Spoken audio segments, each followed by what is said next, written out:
Welcome to the Tech Egg. Don't get scrambled. Enjoy the video. In this video, I will explain how to use Gemini Flash 2.0. First, let's get you acquainted with the platform. Gemini Flash 2.0 is designed for quick, efficient interactions, offering rapid responses for various tasks.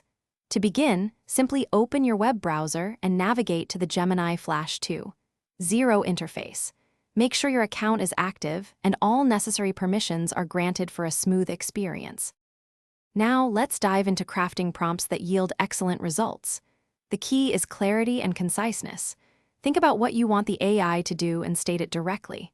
For example, if you need a summary, explicitly ask for one.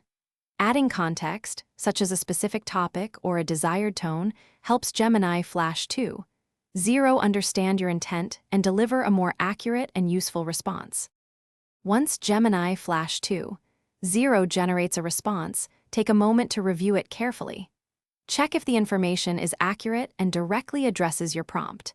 If something isn't quite right, or if you need more detail, don't hesitate to refine your request. You can use follow-up prompts to ask for specific adjustments, ensuring the final output perfectly meets your needs. To truly master Gemini Flash 2.0, try experimenting with different prompt styles. You might discover new ways to get creative and insightful responses. This tool is fantastic for brainstorming ideas, generating initial drafts, or even summarizing lengthy documents. By integrating Gemini Flash 2.0 into your daily tasks, you can significantly boost your productivity and streamline your workflow, saving you valuable time. Thanks for watching. Consider subscribing if I helped unscramble your problems.